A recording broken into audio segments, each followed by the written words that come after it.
video es presentado por el Sistema Ciencia Garza Educativa de la Universidad Autónoma del Estado de Hidalgo.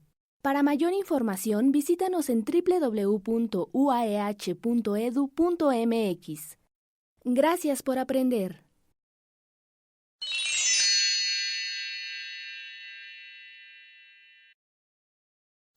Hello, my name is Michelle Gutierrez, and today we are in high school number 1 from the Autonomous University of Hidalgo State, and we are going to learn how to describe experiences and achievements. Well, the first thing is to understand what is an experience and what is an achievement.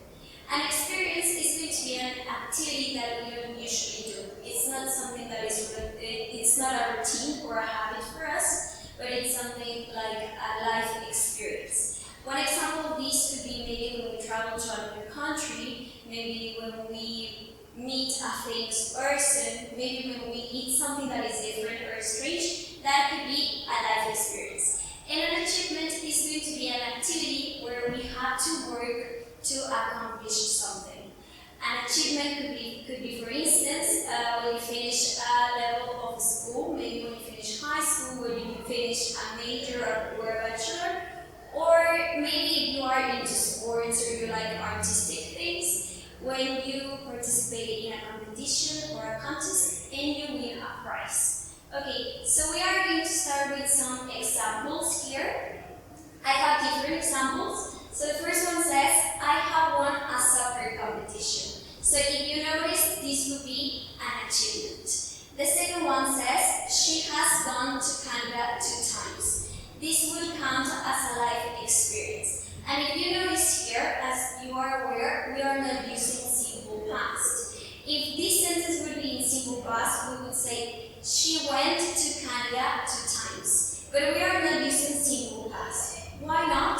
Because in this case, the tense that we want to use is present perfect. Present perfect, we are going to use it in this case to talk about experiences or achievements, because when we say she has gone to Canada 2 times, this could mean that maybe in the future she could go a third time or she could go another time. That is why we don't say this in simple past. Okay, another example we have is they have run a marathon. This would also be considered as an achievement, and in the last one it says he hasn't met his favorite artist. This would be a life experience, but if you notice, this is in negative form. What do these sentences have in common? In all of them, we are using an auxiliary verb or a helping verb. In this case, is the verb have, or if we are using the subject he, she, or it, we need to use the conjugation has, like in these 2 sentences. And the other aspect we need to consider is that in all of these sentences, we are going to use this verb in past participle. If you notice, these verbs are not in the base form, they are not in the infinitive form, they are in past participle. We are going to explain this a little bit more. Okay? So in here we have again the structure of present perfect, like I mentioned before. This is the tense that we are going to be using to talk about achievements or experiences. And the first thing we need to do our sentence is a subject. Then we're going to use our auxiliary verb, that it could be have or has, depending on the subject. If we have he, she, or it, we are going to use has. And then a verb in past participle. You already know some verbs in past participle, but we are going to talk a little bit about that too. Okay, and we have another example. We have Michael, in this case that would be the subject, has, or auxiliary verb, finished, which is in past participle, high school. Okay? So, which are the past participle verbs? You have already worked with this before, but we are going to explain this a little bit so you can remember which they are. Okay. As you need to remember, in English we are going to divide the verbs into categories. We are going to have regular verbs, like the verb worked, and the past tense of this verb. The only thing that we need to do with this verb is that we are going to add ed. So, to make this verb work into past participle, the only thing that we are going to add is ed, so it will be worked. Also, with the verb improve, this is a regular verb. The only thing that we need to add to this verb to make it into past or past participle is the ending ed. So it would be improved. But also, we are going to have some other verbs. The other verbs that we have are irregular. These ones are a little bit more confusing because in this case, we are not going to have like a specific grammatical rule to change the verb into the past participle structure. Okay, so we have some examples here. We have the base form that it would be do, and the past participle that it would be done. So if you notice, there is not a general rule. Also, we have forget, and the past participle of this verb would be forgotten. As well, we have the verb get, and the past participle form would be gotten. And the last example that we have here is the verb go, and the past participle would be done. In the case of these verbs that are irregular, what you need to do is that you need to learn them by heart. There is not a specific rule, so if you are going to work with this structure, with present perfect, you can use a verb list, and that will help you a lot. So if you don't know all of the verbs, remember to have a verb list with you, and you can always look at the past participle form so you can do your sentences correctly. Okay, so now we are going to practice a little bit with some sentences. In these sentences, the first three sentences that we have, well, in this slide, we have to see which would be the correct auxiliary verb that we need to use depending on the subject that we are working with.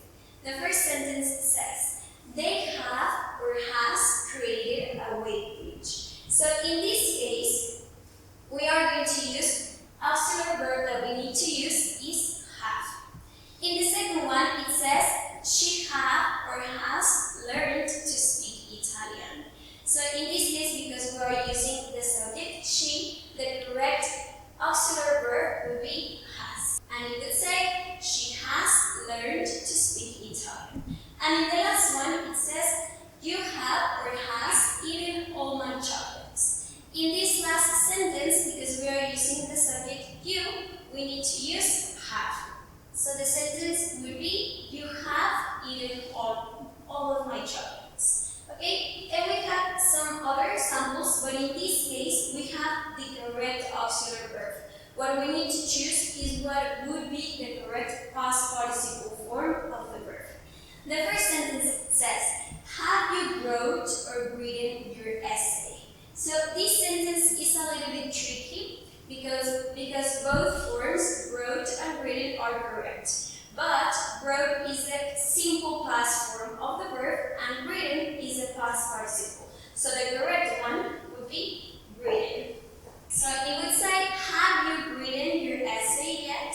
In the second one, we have, he has sold or sold a lot of books. In this case, we have the first form that it would be the base form, so this wouldn't be correct. And the second one, sold, is the past participle. So in this case, we should use sold.